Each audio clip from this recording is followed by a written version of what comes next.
Olá, paz seja com todos. Domingo agora nós encerramos uma pequena série de mensagens falando sobre a adoração. E nesse último culto nós paramos para refletir sobre o sentido real da nossa adoração. E a primeira coisa que nós podemos aprender é que não há diferença entre culto e adoração. O culto não é um momento à parte da adoração a Deus. Primeiro nós vamos ver na Bíblia que a palavra original para culto, ela traz o sentido de uma reverência, de uma homenagem a Deus. É o local, é o momento que é separado para se reverenciar, para se prostrar perante o Senhor. E a palavra adoração, ela aparece de três formas na Bíblia. No Antigo Testamento, a primeira palavra que aparece como adoração é sará, que traz o sentido de veneração, prostrar-se. Nós podemos ver ela em Gênesis 22, 5, quando Abraão vai com Isaac até o monte e ele fala que ele vai adorar ao Senhor com o seu filho. Depois, no Novo Testamento, nós teremos duas palavras para adoração. A primeira é proskuneo, que também traz o sentido de prostrar-se, mas também traz o sentido de reverenciar.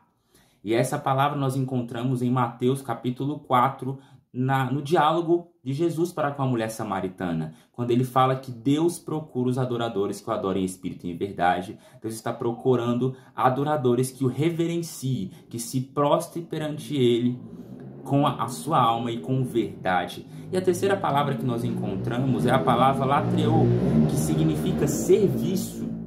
E nós encontramos ela em Atos 24. Então nós entendemos que a adoração, ela é uma reverência, uma veneração a Deus. E também é onde nós nos colocamos a serviço do Senhor. E veja, culto e adoração têm sentidos semelhantes. No momento do culto, nós estamos ali para reverenciar, nós estamos ali para venerar ao nosso Deus e estamos ali rendidos ao Senhor para servir a Ele com todo o nosso coração. E nós vemos na Bíblia que há uma evolução nas expressões de adoração a Deus. Nós vemos que as primeiras formas de adorar a Deus, vemos lá em Gênesis, é com Abel e Caim, no qual eles ofertam ao Senhor. Abel vai ofertar um animal e Caim vai ofertar os seus frutos. Tem ali uma oferta muito boa e uma oferta que não agrada ao Senhor. E mais adiante nós vamos ver que na época dos patriarcas, Abraão, Isaac e Jacó, a forma de adorar ao Senhor era com ofertas de sacrifício, mas também eram com edificações de altar. Nós podemos ver que quando Deus fala com Jacó em Betel, Jacó, ele vai edificar um altar em nome e em honra ao Senhor. Então, sacrifício, oferta e edificação de altares a Deus eram expressões de adoração. Nós passamos para a lei mosaica, no qual agora nós vamos ter sacrifícios específicos como forma de adoração ao Senhor. Sacrifícios em prol de arrependimento de pecados, ofertas especiais, sacrifícios em relação a dias especiais. Então, o sacrifício, a oferta, a edificação são complementos de expressões em adoração ao Senhor. E nós vemos que isso só vai evoluindo, porque quando chegamos em Davi, nos Salmos, nós lemos que há a adoração em forma de louvor, a adoração em forma de música, no qual nós adoramos a Deus com nossos cânticos, adoramos a Deus com instrumentos musicais, adoramos ao Deus com as nossas palavras. E tudo isso são complementos de expressões de adoração ao Senhor que nós devemos sim realizar. Nós devemos adorar ao nosso Deus. Mas nós temos que entender que a adoração também é uma oferta, mas o que nós podemos ofertar ao Senhor? O que nós, como seres humanos, podemos ofertar ao nosso Deus? Se não há nada de bom em nós que nós possamos oferecer ao Senhor. Nós só podemos ofertar a Deus aquilo que Ele quer, aquilo que Ele deseja. E nós podemos ver que em Deuteronômio, no capítulo 6, no versículo 4, nos mandamentos do Senhor, os mandamentos é exatamente desejos e vontades que o Senhor quer que nós, seres humanos, cumpríssemos, ou que, na verdade, o povo que estava ali com Moisés cumprisse os mandamentos e as ordenanças do Senhor. E nós vemos que no versículo 4 começa falando do primeiro mandamento, no qual vai dizer Ouve, ó Israel, o Senhor Deus é o único Deus. Amarás o Senhor teu Deus de todo o teu coração, de toda a tua alma, com todo o teu entendimento. E mais adiante nós vemos lá que em Jesus, em Marcos capítulo 12, 30 e em Mateus capítulo 22, 37, chega um fariseu e pergunta a Jesus qual é o principal mandamento. E Jesus vai lá e fala para ele: o principal mandamento é aquele que foi dito na época de Moisés. Ouve, ó Israel, o Senhor Deus é o único Deus. Amarás o Senhor Deus de todo o teu coração, de toda a tua alma, de toda a tua força, Mateus vai nos falar. E Marcos vai complementar, vai juntar duas ações de amor que Deus pede, tanto em Deuteronômio quanto em Mateus, no qual Marcos vai falar que nós temos que amar ao Senhor de todo o nosso coração, com toda a nossa alma, com todo o nosso entendimento e com toda a nossa força. E esse é o sentido que nos leva a adorar o Senhor. Primeira coisa que Deus quer de nós, Deus quer que nós o amemos de todo o nosso coração. Deus quer ser amado com todo o nosso ser, com tudo que há em nós. Deus deseja o nosso coração. O nosso coração é a habitação do Senhor. O nosso coração é o local onde Deus nos reconhece de verdade. Não tem como nós escondermos nada de Deus. O nosso coração é cristalino perante o Senhor. E o nosso coração é o alvo da mudança de Deus. Deus vai falar em Ezequiel 36 que ele vai transformar o coração do seu povo, vai colocar um coração novo, um coração de carne, um espírito novo. Então Deus quer que nós tenhamos o nosso coração inclinado. E somente um coração inclinado ao Senhor é capaz de adorá-lo, agradá-lo e amá-lo verdadeiramente. Deus também quer que nós o amemos de toda a nossa alma. E a palavra para alma aqui traz o sentido de indivíduo. Ou seja, Deus quer que nós o amemos, nós indivíduos, a nossa essência, ame ao Senhor por completo. Que toda a nossa essência, que nós como um todo possamos amar, que a nossa essência ame ao Senhor de todo o coração. Nós vemos que a alma é o lugar onde produz os sentimentos, a alegria, a tristeza, a euforia. Tudo isso produz de nossas almas. E a alma é o lugar onde nós expressamos a nossa natureza. A nossa natureza flui da nossa alma, a nossa essência é da nossa alma. E a nossa alma é exatamente o local que precisa de salvação. O nosso corpo vai se deteriorar, o nosso espírito vai voltar a Deus, Pai. Mas a nossa alma precisa decidir aonde ela vai. Seja para a salvação, seja para a condenação. É o local onde nós oferecemos, onde Deus nos salva, é a nossa alma. E a Bíblia vai falar que a nossa alma adora ao Senhor, que a nossa alma canta ao Senhor e que nós podemos oferecer a nossa alma a Deus como forma de adoração. Terceiro ponto que Deus quer que nós adoremos a Ele é de todo entendimento.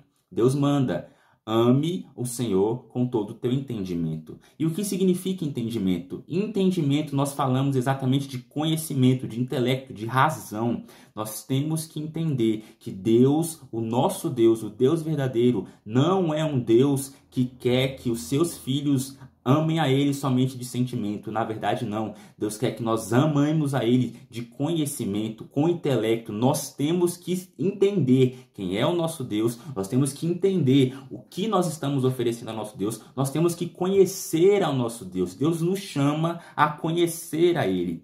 Nós temos que entender que entendimento é o lugar de compreensão, é o lugar que traz o sentido para nós. A Bíblia vai falar em Daniel capítulo 1 que Daniel, Sadraque, Mesaque e Abednego, eles tinham sabedoria e conhecimento. Não eram pessoas burras, não eram pessoas que tinham baixo intelecto, não, eram pessoas intelectualizadas, eram pessoas inteligentes. E nós, filhos de Deus, somos inteligentes. Nós não somos alienados. Nós sabemos o Deus que nós amamos, nós sabemos o Deus que nós cremos, nós sabemos o Deus que nós adoramos. Tanto que Paulo vai falar em Coríntios que nós temos que entregar o nosso culto racional. Nós não podemos e não adianta pessoas falarem que estão adorando a Deus de forma que elas não entendem. Não. Nós temos que entender a adoração que estamos entregando ao Senhor. Nós temos que entender as palavras que estamos entregando ao Senhor. Temos que compreender, sim, o que estamos fazendo. As pessoas de fora podem não entender o que estamos fazendo. As pessoas que nos olham podem não entender o nosso passo de fé, mas nós sabemos. Abraão sabia porque ele ia entregar Isaque em sacrifício e ele fez. Noé sabia porque ele iria construir a arca e ele fez. Pessoas ao redor delas talvez não entenderiam, mas eles compreendiam o que eles estavam fazendo. Nós temos que adorar a Deus de todo o nosso entendimento. E isso nos leva a progredir em adoração e em amor. E Jesus vai falar que nós temos que amar o Senhor com todas as nossas forças. E isso é muito lindo, porque esse termo força implica corpo físico. Implica o desenvolver a capacidade, talentos e ações do nosso corpo físico. Deus quer que nós o amemos com todo o nosso corpo. Nosso corpo é um instrumento de adoração, nosso corpo é um instrumento de entrega ao Senhor. O nosso corpo também é alvo de Deus. Ele é o nosso objeto, nós cantamos com o nosso corpo, nós dançamos com o nosso corpo, nós tocamos com o nosso corpo, nós falamos com o nosso corpo. A nossa vida, o nosso corpo tem que ser oferecido ao Senhor. O nosso corpo é templo do Espírito Santo, é onde o Espírito Santo habita. O nosso corpo tem que ser uma oferta agradável. Paulo vai falar que nós não temos que entregar os nossos corpos, os membros de nossos corpos ao pecado, mas temos que entregar os membros de nossos corpos ao Senhor como uma oferta. O nosso corpo é onde nós levamos as marcas de Jesus. O nosso corpo é a expressão visível a todos os outros de que nós fomos salvos e regenerados. Quando nos batizamos, molhamos essa carne, que é o que nós estamos falando e anunciando que nós agora pertencemos ao Senhor. Nós, quando recebemos a Jesus, temos que confessar com a nossa boca. E o Salmos vai falar que o louvor ao Senhor tem que estar continuamente em nossos lábios. O nosso corpo é uma parte vital e uma expressão de amor e de adoração ao nosso Deus. Temos que entender que a adoração, o amor a Deus, é um amor sacrificial.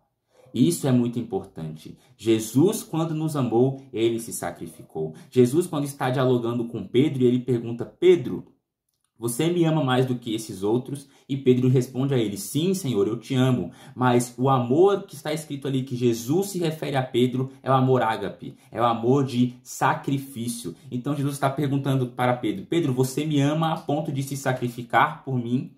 De entregar a sua vida por amor a mim? Mas Pedro não entende esse sentido. E ele responde à pergunta de Jesus simplesmente falando: sim, Senhor, eu te amo de relacionamento, eu te amo de amizade, eu te amo como um ser humano.